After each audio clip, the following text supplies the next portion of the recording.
Well, first of all, thanks very much for inviting me to Cheltenham. More years ago than care to remember, I did a stint as external examiner at this institution, and I had a very good time. And so it's very nice to be back in Cheltenham, as I say, in such nice weather that you've laid on as well. Now, even the title of a talk on this subject has to be chosen extremely carefully, because when the Americans of the 1770s and the 1780s spoke about their revolution and the French of the 1790s talked about theirs, they were using the term in quite different ways. And that's because the French Revolution changed the very meaning of the word. Before 1789, revolution was a term with an extremely vague, extremely flexible meaning. It meant spectacular political change, but that could be anything from the independence of the 13 colonies right down to a simple change of ministers. The English spoke in the 18th century of the revolution, by which they meant the revolution of 1688. But there are plenty of examples in English and in other languages of the term being used to describe quite routine ups and downs in political life. And when it was applied to what happened in America in the 1770s, both by others and by the Americans, that was all it seemed to have meant, a particularly spectacular political change, which, after all, it was 13 colonies renouncing their allegiance to George III and setting themselves up as a new and independent federation of sovereign states. But almost from the start, the French Revolution was perceived as something different. It was a spectacular political change, of course, but it soon became clear that what the French revolutionaries hoped to do was not just change their sovereign authority from the king to the nation, ambitious enough though that was. They wanted to change everything: the form of government, the structure of the state, the structure of society, even the way the economy was organized. This revolution was not just a change of authorities. It was not just a change at the top. It was about changes all the way down. And some of the more ambitious and utopian of the French revolutionaries even spoke of changing human nature itself and creating new men. If this was a revolution, then most of what had previously gone by that name did not, in fact, deserve the name at all. And quite early on, controversy broke out about precisely that question. Edmund Burke indignantly claimed that the English Revolution of 1688 and the French one of 1789 had nothing in common, thereby giving unwitting credence to the word's new context. And in America, there was also a debate about this question, with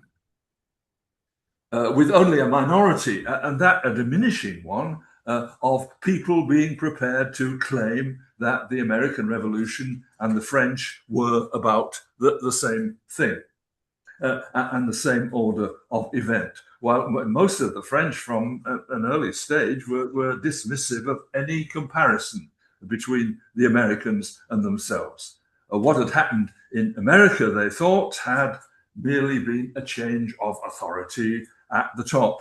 What was happening in France was a complete top-to-bottom regeneration of society. And this debate goes on until this day among American historians.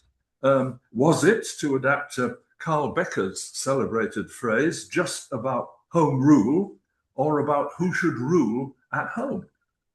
Was British authority thrown off because it threatened that of colonial elites? And was independence their way of maintaining their authority?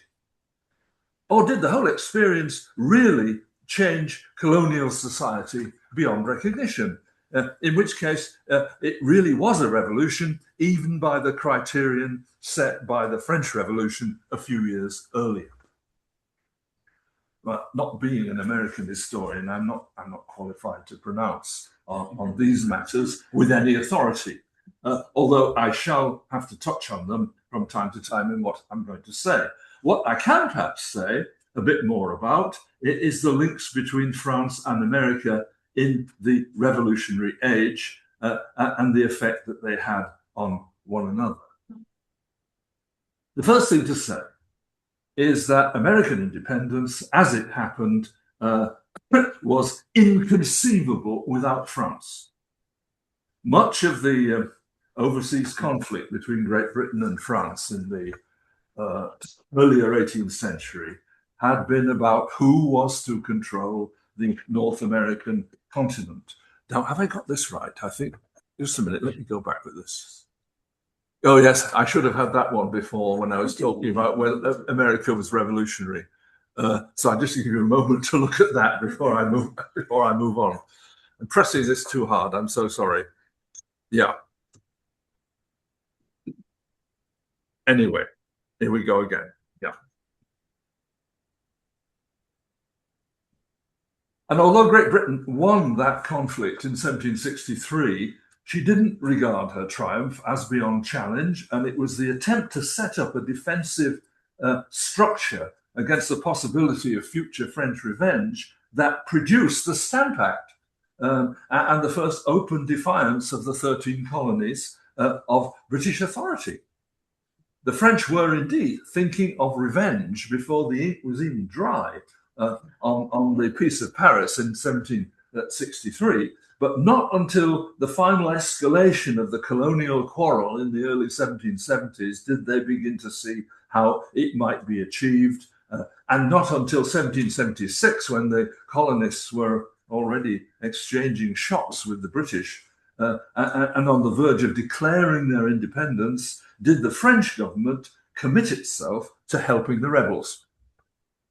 A lot of people in France thought that such a policy was very unwise.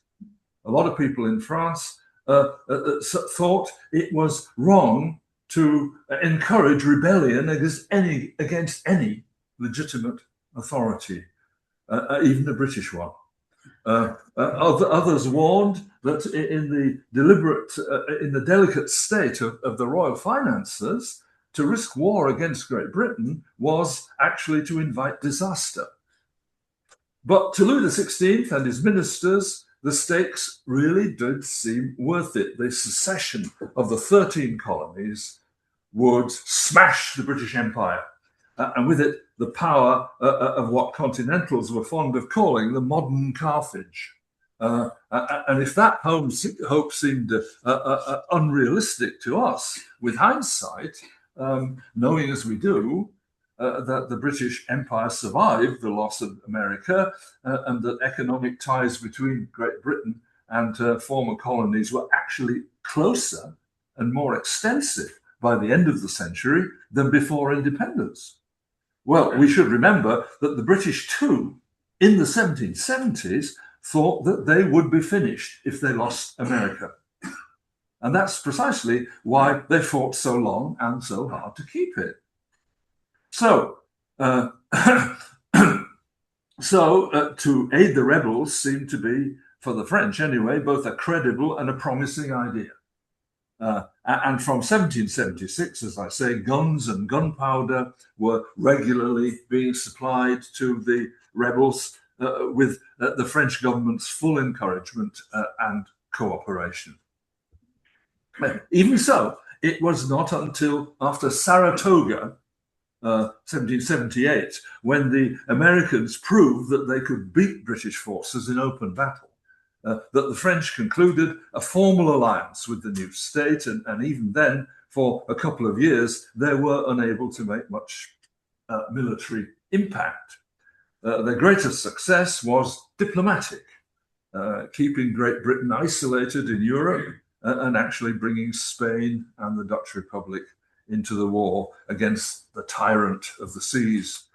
But by 1781, they had got a substantial army across to America.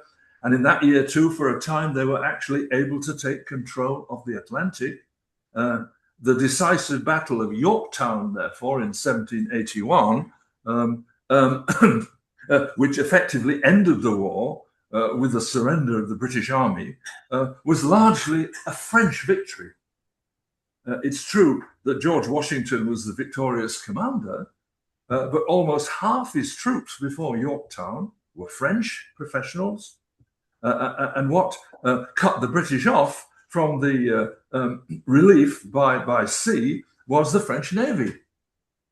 One might argue that in the long run, the British never really could have prevented American independence. But what brought it about with such decisive speed was undoubtedly French intervention. Now, all this resulted in France in a general interest in, and not to say enthusiasm for, all things American. Suddenly, America became all the rage. And that rage was very carefully fostered and cultivated by the brilliant propaganda of the United States' first ambassador to France, Benjamin Franklin.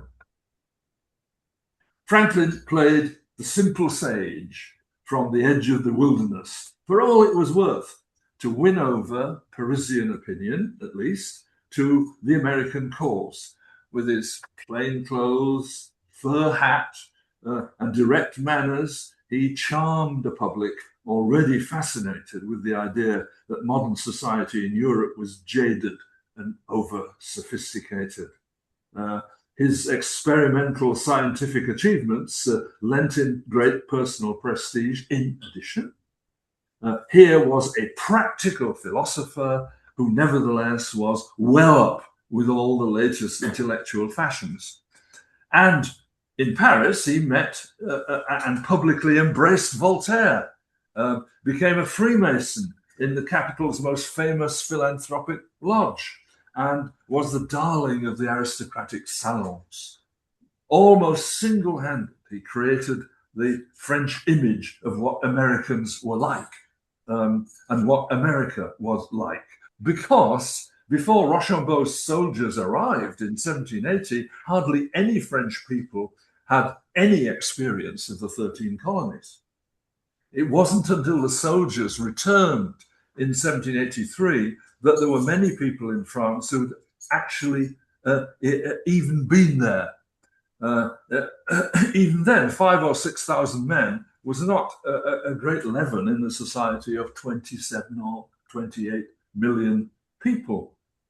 There's a huge demand for books and information about America, but very few people with direct experience of it were able or indeed or inclined to satisfy that demand.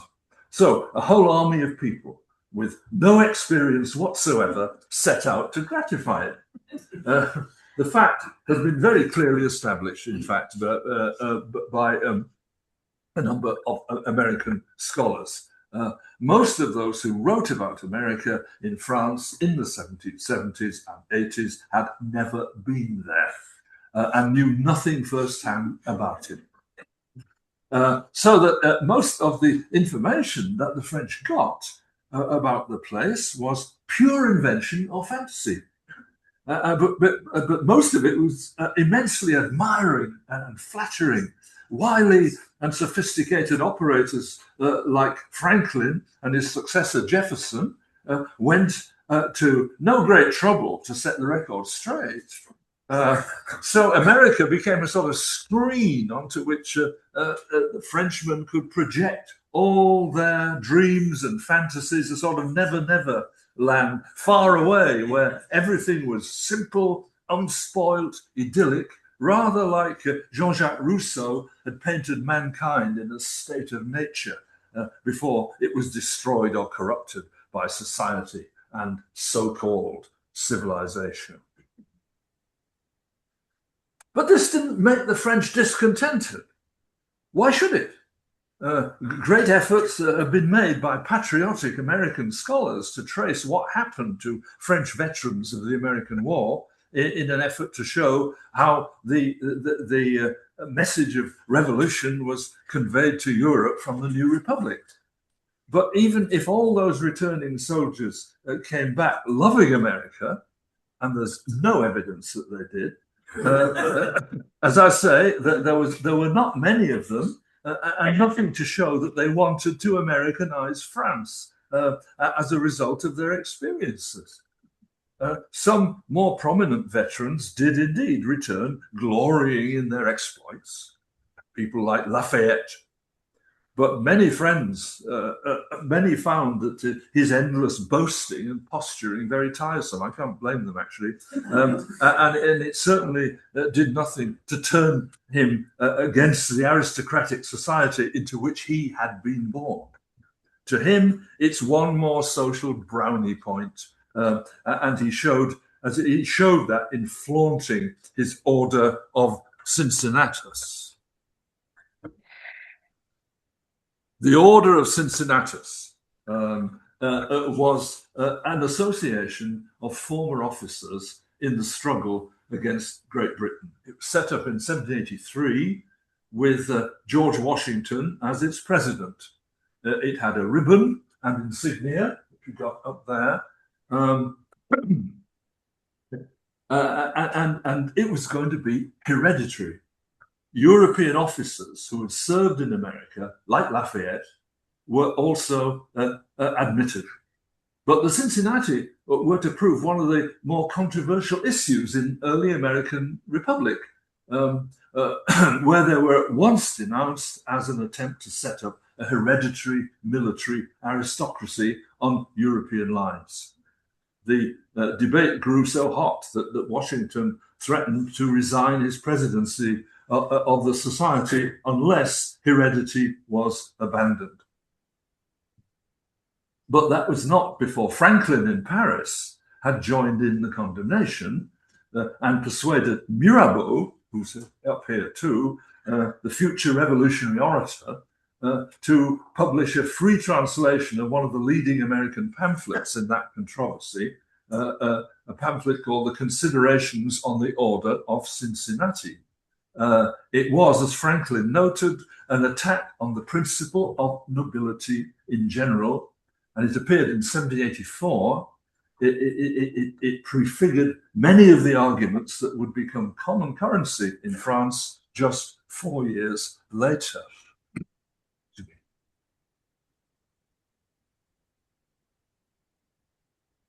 So here then, it's a tangible link between the egalitarianism of the two revolutions. But meanwhile, for all the interest in America and things American, and the translations of the Declaration of Independence, of the various declarations of rights of the states which appeared during the 1780s, there's no doubt what all shades of opinion thought about the American example. And what they thought was, it couldn't happen here. Whether you dislike the Republican example and the social egalitarianism that seemed to go with it and said, thank God, or whether you thrilled at the prospect of a new state being created according to new values and said, what a pity. Either way, you had no doubt that such a change was simply not possible in Europe. America was seen as virgin territory, empty, where you could go back to the beginning and start again. But Europe, too old, too complicated, too set in its ways, too corrupt, some might say, to be changed in any radical fashion. America benefited, if that was the word, from its emptiness and its isolation. Europe was overcrowded. Nothing could be done in isolation. So those who wanted a new world would have to go there and look back pityingly on a Europe too set in its ways to have any hope of reform in itself. And this last attitude, incidentally, was common enough among the Americans themselves, increasing numbers of whom had never been to Europe and congratulated themselves on being free of European limitations. So there's very little evidence that the French were inspired to revolution by the American example. But there's plenty of evidence that governing circles in France had begun to wonder, almost as soon as the peace treaty was signed, whether France or French intervention on the side of American independence had really been worthwhile. It's clear from the start, for instance, that France had not captured the trade of the new republic as she'd expected to. The Americans continued to prefer trading with the British, as French consuls in America were so belatedly and bitterly complaining, denouncing them. And these were Frenchmen who actually knew and lived among the Americans, denouncing them as greedy, selfish, and ungrateful. American traders had also thrown open, blown open, should I say, the French West Indies during the Revolutionary War, undercutting the French domestic suppliers who regarded serving French colonies as their monopoly. When recognizing reality, the French government formally opened a number of colonial ports to foreign traders in 1784, there was a chorus of protests from chambers of commerce and sovereign courts all along the Atlantic seaboard. Not only did they denounce American competition in general, they also pointed out that during the war, the Americans had paid for many of their purchases in the French West Indies in worthless paper money. And then, of course, there was the cost of the war to the French royal finances.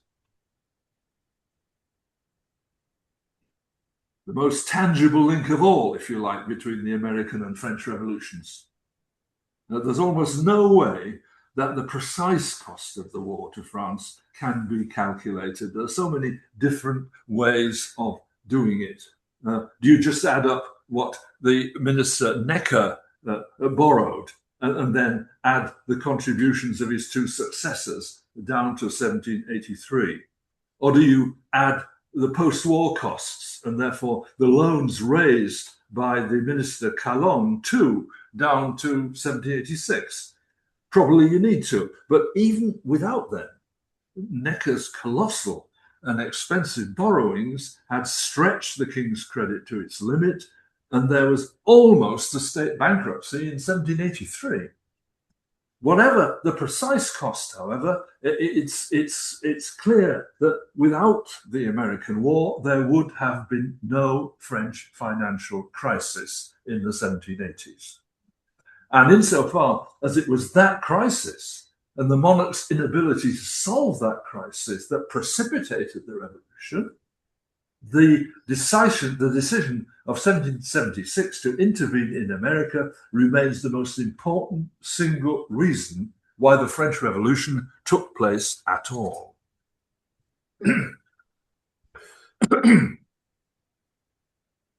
But once the pre-revolutionary crisis began in 1787, nearly everybody in France forgot about America.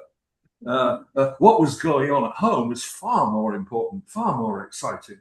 Franklin had now gone home, and his successor, Jefferson, even though he was the author of the Declaration of Independence and the Virginia Declaration of Rights, was seen in France as a far less interesting figure. By this time, epoch-making events were once more going on in America. The Constitutional Convention was meeting and drafting what has proved to be one of the most durable sets of political rules ever elaborated, the US Constitution. We know its durability is now under some sorts of threat. And insofar as over the years, 1787 to 9, more and more people in France began to call for a constitution, you could, I suppose, see an awareness of what was going on over there. But it's not until the spring of 1789 that these preoccupations came to the surface, because it's not until then that the French began to think of a new order of things rather than how to resist the last demands of the old one. Now, it might be appropriate at this point to just stop and briefly compare the onset of the two revolutions. They did have some things in common. Both had their origins in the pressures imposed by international power politics. Both the British government in its stamp tax and its other taxation attempts later, and the French government in its desire to reform the fiscal system more generally, were looking for better ways to pay for their international security and ambitions. Neither could do this without extending their own power, and this brought them up against resistance from the governed. In both cases, the argument of the governed was no taxation without representation, explicitly with the Americans, implicitly with the French. But there, the similarities end. British authority for the Americans was distant, and they already taxed themselves domestically through their own representative institutions, the colonial legislatures. The British were threatening existing representative rights and institutions. The French, by contrast, had a domestic problem, and it was not a question of existing institutions being challenged. It's a question of existing institutions being plainly inadequate to restrain the government. No taxation without representation in America meant we have never had anything else and we want to keep it that way. But in France, it meant we have never had it, or at least within living memory, but it's what we now want. Both government and its critics in France, in fact, had been mulling over the idea of some sort of representative institutions ever since the 1760s, whether in the form of provincial bodies or increasingly often national ones. Even the government thought that might be useful, but what the government found useful was unlikely to be genuinely representative, and all discussion and experiment founded on that issue. Calonne, the minister, and then Brienne, his successor in 1787 to 88, actually tried to force representative provincial assemblies on France. But the opposition had no faith in their real representativeness.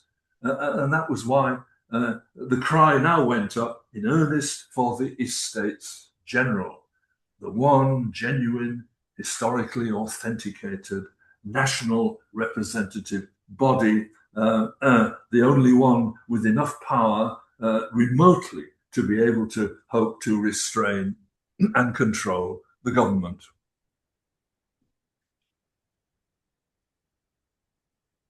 And the two crises resolved themselves differently. The Americans threw off British authority, and they had to fight for 7 or 8 years in order to vindicate that renunciation. The British did not give up without a fight, but the French Ancien regime collapsed. There was much noisy resistance to the despotism represented by Calonne's and Brienne's reform plans in 1787 and 1788, but it's not that resistance which stopped them.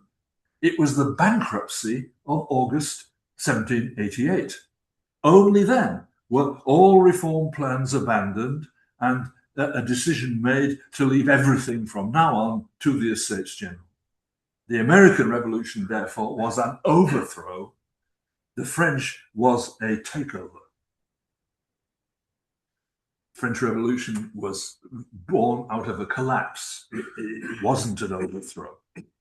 And whereas the Americans muddled along for 11 years without putting everything definitive in the place of vanished British authority until the inadequacy of the Articles of Confederation that stood starkly exposed, the French were clear almost from the start that what the Estates General were going to do was give France a constitution, which they duly set about doing the moment the quarrels about the form of the Estates General were resolved in June 1789. Sorry about this.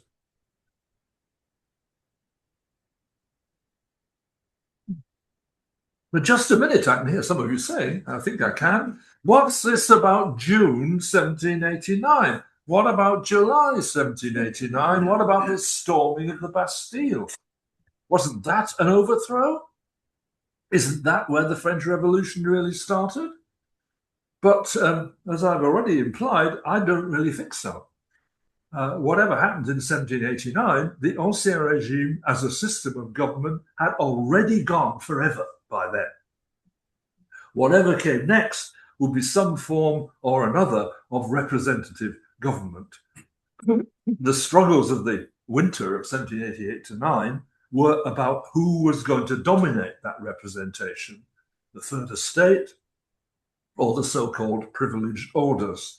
And that was resolved on the 17th of June, 1789, when the third estate declared itself the National Assembly and seized national sovereignty.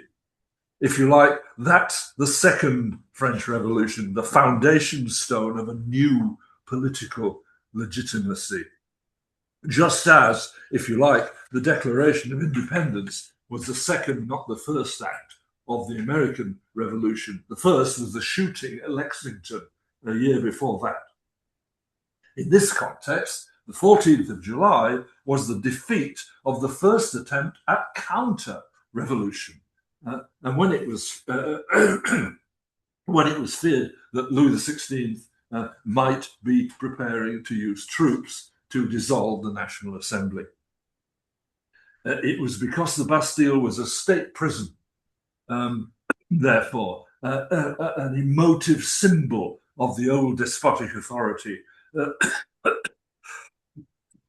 that it became so famous.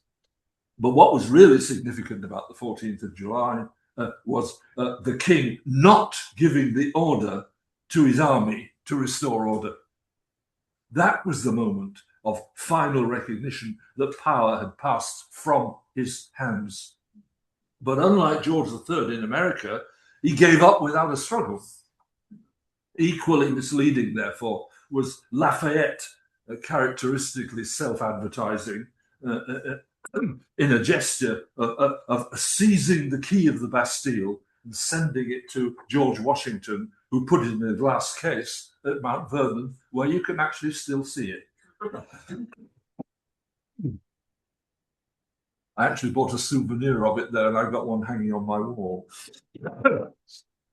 Well, as I say, once the struggle was over, the National Assembly got down to giving France a long discussed constitution, and they began it with a gesture that, without much doubt, did owe everything to almost everything anyway, to previous American examples. A Declaration of Rights.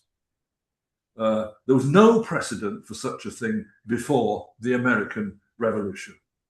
From time to time, in English history, people had felt necessary to list their rights against the encroachment of kings, whether you're looking back to Magna Carta or the Petition of Right or the Bill of Rights. But these were vindications of existing legal rights, not statements of first principles. The American revolutionaries went beyond that. And first of all, in the Declaration of Independence itself, which proclaimed self-evident truths about inalienable rights to life, liberty, and the pursuit of happiness, about all men being born equal, about all legitimate government deriving from the consent of the governed. More importantly, from our present point of view, each of the former colonies, in reconstituting themselves as independent sovereign states, gave themselves constitutions which began with declarations of rights. And these various documents were brought together in a French translation of 1783. They varied in content and in emphasis, but they all had a similar core of provisions, such as men being born free and equal in rights, government being vested in the people, and all men enjoying a number of civic guarantees like trial by jury, habeas corpus, freedom of thought and expression, the rule of law, and so on. There's a widespread conviction in France in the summer of 1789 that this was a pattern to follow. And Lafayette, again trumpeting his American experience, took the lead with a model draft. There were a number of rival ones as well. Not everybody thought it was a good idea to tie the nation down to first principles in this way. And there was a good month of debate about it. And it's noteworthy, actually, that the Americans themselves, when they first promulgated their own constitution in the spring of 1789, did not start it with a Declaration of Rights. It's only after some further controversy that 10 amendments, the first 10 amendments to the Constitution, were tacked on to the end of it and called the Bill of Rights. And they weren't fully and finally ratified till 1791, several months, in fact, after the promulgation of the French Constitution. But when that appeared, the Declaration, first voted on the 26th of August 1789, still constituted its preamble, and nothing it contained had not been prefigured in one way or another by an American declaration. And the parallels between the two constitutions themselves were close as well. Both were elected, with authority deriving from below rather than above, although the Americans located sovereignty in the people and the French in the nation, something not quite the same. Fundamental to both as well was the separation of powers, derived in both cases from the prescriptions of Montesquieu. Both were conscious rejections in this of the British model, in which executive, legislative, and judiciary were confounded in the single institution of Parliament.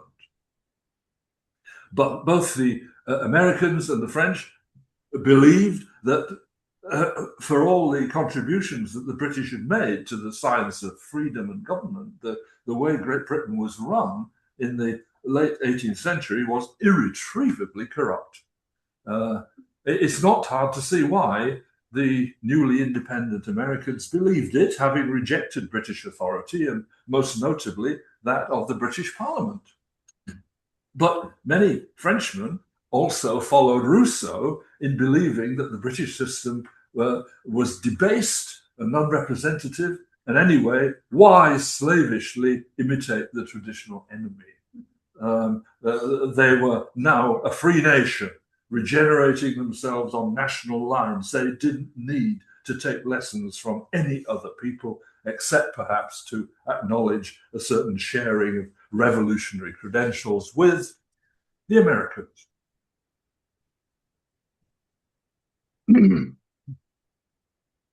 In other respects, the two constitutions differed a lot, as did the states that they were designed for. The American legislature was bicameral.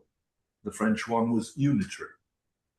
But that was largely because France was a single entity and America was a federation of sovereign states of varied size and resources. The Senate, as it still does, represented the states. The House spoke more directly for the people. And there was nothing in the French Constitution like the Supreme Court, perhaps the most distinctive of all American institutions, although it was not yet clear in 1791 just how distinctive it was eventually to be, and actually continues to be. And of course, America from the start was a republic, while the Constitution of 1791 set up a constitutional monarchy in France. Even if the powers of the US president were much more extensive and king-like, much to the alarm of many contemporaries still haunted by George III, not to mention ones now haunted by Donald Trump, those allowed to Louis XVI under the French Constitution.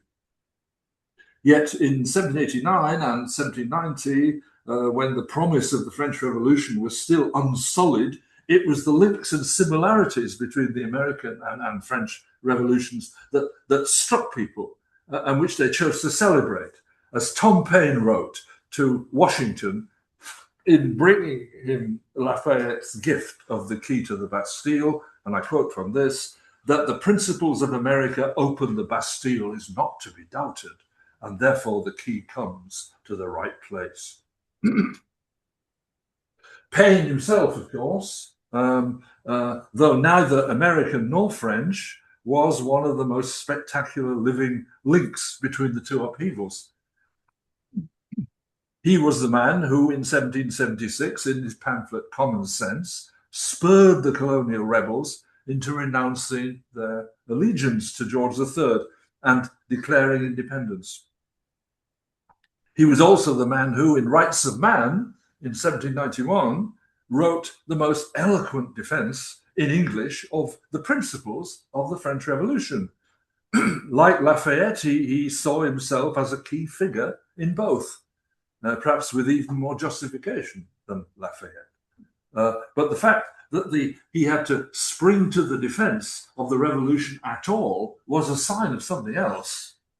It was now under serious intellectual attack from Burke and his followers, an attack which gathered strength as it became increasingly clear that things were not working out well and that the regeneration of France was not producing the expected happiness and harmony.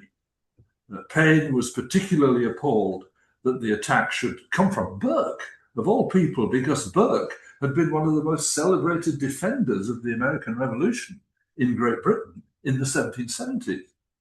His attack on France now looked like a betrayal. Burke's attack began, in fact, as a denunciation of Dr. Richard Price. Dr. Richard Price preached a famous sermon in 1781 to link the English Revolution of 1688, the American Revolution, and the French as movements all aiming at the same thing. And although written in English and primarily about England, the fact of its being in English ensured that Burke's tract and its arguments had a big audience in America.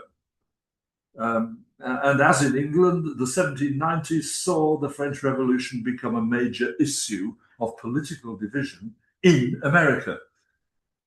As events in France became more extreme, the French, for their part, began to dismiss the Americans as moderates and criticize their so-called revolutionary timidity.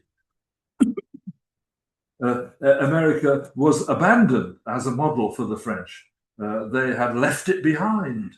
American disenchantment with France, however, was slower and more complex. The first blow fell when the French quarreled with the church. Although even here, the deep suspicion of Catholicism among the overwhelmingly Protestant colonists postponed the shock. And Americans were nothing like as shocked as the British by the Revolution's quarrel with the monarchy.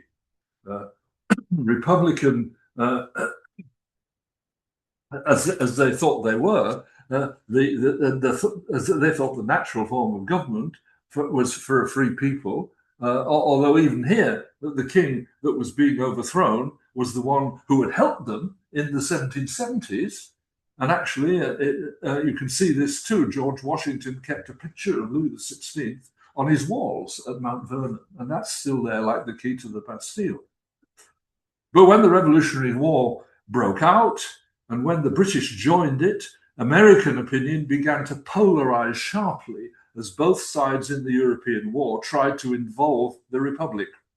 Federalists favored the British side. Democratic Republicans preferred the French side. The terror complicated matters still further while it lasted. The overall result was that despite bitter controversy, The later 1790s saw the USA in close and fairly amicable relations with Great Britain and in more or less open conflict with revolutionary France.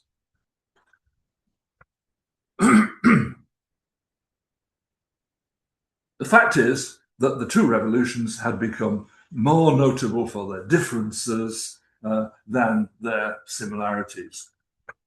Certainly, France was now a republic, but unlike revolutionary America, revolutionary France had not begun that way and only reached that point by a process that had no parallel in America.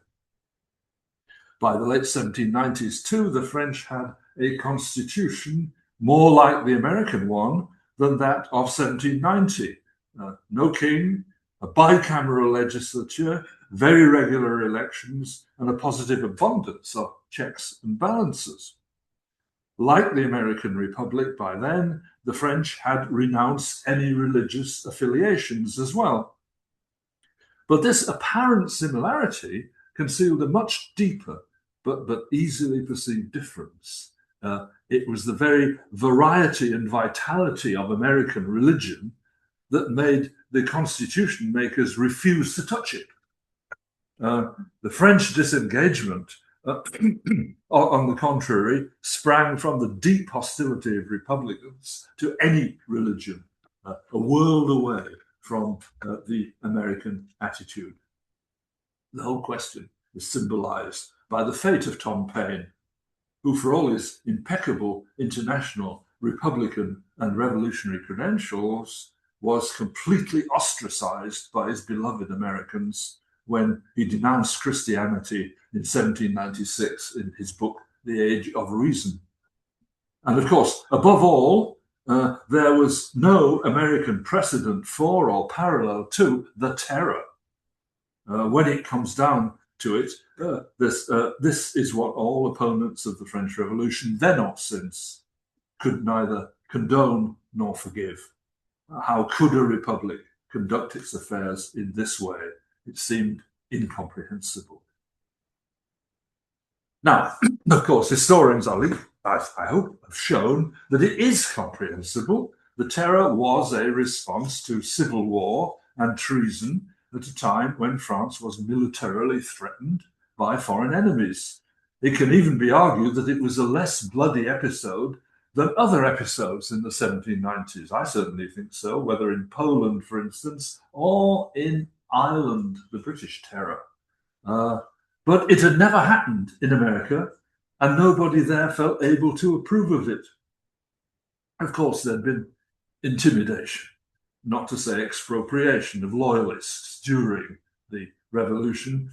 An interesting comparison can be drawn, I think, on emigration from the two countries during their respective revolutions. Something like 160,000 people left France, a country with 30 million inhabitants during the 1790s.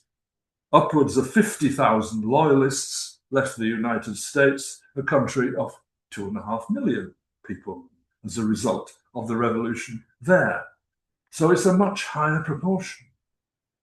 There was an element of civil war in the American Revolution, but it never reached the proportions it did in France, and it never had the same bloody consequences or long-term legacy in terms of national divisions, sabotaging the political consensus for the best part of a century to come. The real American Civil War came in the next century, and even then it was fought on a regional basis and largely about a single specific issue, unfinished business, if you like, from the revolution, but in no way part of it. It had been an irony of history for too long that the first nation to proclaim itself committed from its foundation to liberty should have taken another 90 years to abolish slavery, and that it should take a war to do it. It only took the French 5 years. But even that was under pressure of circumstances. The majority of French black slaves had already freed themselves by then in the Great Saint-Domingue Rebellion. In these cases, however, both revolutions led to a lot more than their original instigators bargained for. Thank you.